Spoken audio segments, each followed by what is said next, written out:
Hello friends, online take information চ্যানেলে আপনাদের সকলকে জানাই স্বাগতম। আমি নাজমুল। ইতিমধ্যে সকাল থেকেই রাজ্যের জলপাইগুড়ি, মালদা, মেদিনীপুর বিভিন্ন জায়গায় সকাল থেকেই প্রবল গতিতে ঝড় এবং বৃষ্টি হতে থাকে। আবহাওয়া দপ্তরের রিপোর্ট অনুপাতে সমুদ্রের অবস্থা বেশ ভয়াবহ। আর এমনই পরিস্থিতিতে বর্তমান সমুদ্র ভয়াবহ অবস্থা দেখে আবহাওয়া দপ্তরের তরফ থেকে বেরিয়ে এসেছে ফের বিরাট বড় আপডেট, যেখানে বলা হচ্ছে রাজ্যের একাধিক জায়গায় হতে পারে ফের প্রবল গতিতে বজ্রবিদ্যুৎ সহ ঝড় এবং প্রবল বেগে বৃষ্টি। এবং দুপুরের পর থেকেই বেশ ঝোড়ো হাওয়া বইছে কলকাতা সহ হাওড়া, হুগলি একাধিক এলাকায়। তো ফ্রেন্ডস, আজকে থাকবে এই নিয়ে বিস্তারিত আলোচনা। রাজ্যের কোন কোন এলাকাগুলিতে আবারও প্রবল বেগে ঝড় হতে পারে এবং বৃষ্টি হতে পারে। আলোচনা শুরু করার পূর্বে রিকোয়েস্ট একটাই, ভিডিওটিতে অতি অবশ্যই একটা লাইক করবেন এবং বেশি বেশি পরিমাণে শেয়ার করে সকলকে সাবধান করে দেবেন। এবং আপনি ভিডিওটি কোন এলাকা থেকে দেখছেন এবং আপনার এলাকার বর্তমান আবহাওয়া পরিস্থিতি কেমন, অথবা আপনার এলাকায় ঝড় বৃষ্টি হয়েছে কিনা অতি অবশ্যই আমাদের কমেন্ট বক্সে লিখে জানাবেন। তো ফ্রেন্ড, এখানে বলা হচ্ছে 5টি জেলায় কালবৈশাখীর আবারও দাপট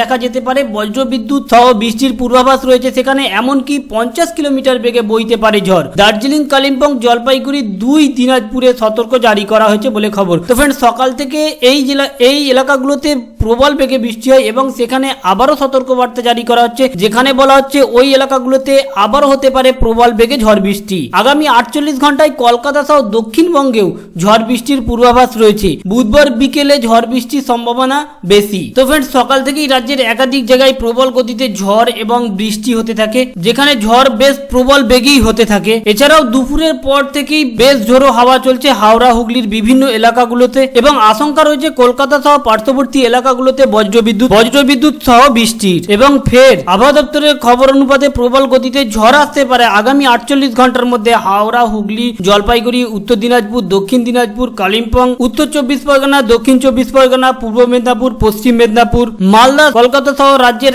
একাধিক এলাকাগুলোতে। তো ফ্রেন্ডস, আপনি কোন এলাকা থেকে ভিডিওটি দেখছেন এবং আপনার এলাকার বর্তমান আবহাওয়া পরিস্থিতি কেমন অতি অবশ্যই আমাদের কমেন্ট বক্সে লিখে জানাবেন এবং ভিডিওটি বেশি বেশি পরিমাণে শেয়ার করে সকলকে সাবধান করে দেবেন। আর আমাদের উদ্দেশ্য ছিল শুধুমাত্র আবহাওয়া দপ্তরের আপডেটটি আপনাদের মাঝে পৌঁছানো। যদি ভালো লেগে থাকে অতি অবশ্যই লাইক করবেন এবং বেশি বেশি পরিমাণে শেয়ার করবেন। আর আমাদের সঙ্গে থেকে এমনই লেটেস্ট ট্রেন্ডিং হেল্পফুল ভিডিও পেতে ইচ্ছুক হলে অবশ্যই সাবস্ক্রাইব করবেন। Thank you friend, thank you for watching.